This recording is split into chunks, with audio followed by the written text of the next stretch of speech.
What are the barriers to it being adopted in a more widespread basis? Well, I think the barriers we're talking about today are barriers that are faced by lots of innovators in the health tech space in the UK at the minute.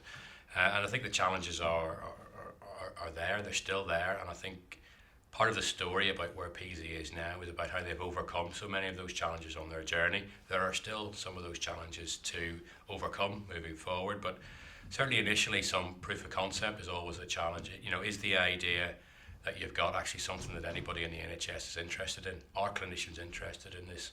I think the fact that you're here interviewing me today is clear evidence that yes, there is clinical interest in this, and more than that, it's not clinician interest, it's clinical interest. And I think that was one of the initial barriers that I'm sure the Peezy team have had to overcome. Then I think the challenge is about starting to build your evidence base. You know, who are your key opinion leaders in the clinical sector who can help you on that journey, who could be your honest broker, who can challenge you as you develop your product and your business case.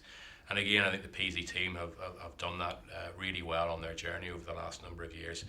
And really building that evidence base on clinical efficacy, but also on the cost-benefit side of the challenge is really important. And then tying both of those together into a business case that makes sense in procurement language is really important, as well as making it really important to frontline staff.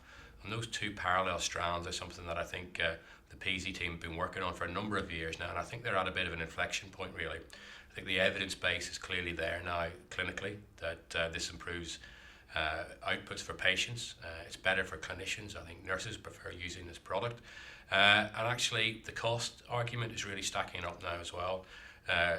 Reducing the need for repeated urine analysis and urine collection at clinic is actually saving time and money at the front line as well. And I think when you bring both of those things together, you start to generate a really compelling business case. But I think it's really important to engage with the organisation, again on that front line, but also throughout the organisation. So there's a clinical pathway. There's always a pathway in the organisation that you need to be able to track and map that goes right back to procurement, and the decisions are made and how they're made and how people are informed about those decisions. And I think Peezy, the AHSN, and there are other bits of the system now very much focused on that as well. Again, the NHS has got a journey to go on, but it's so much better now than it used to be, I think, in that space.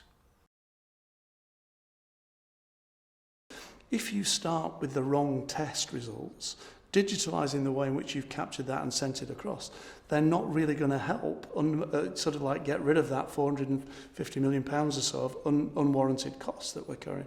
So really, you have to look at the clinical practice and the diagnostic capability, and then you get the benefits of digitalisation on top.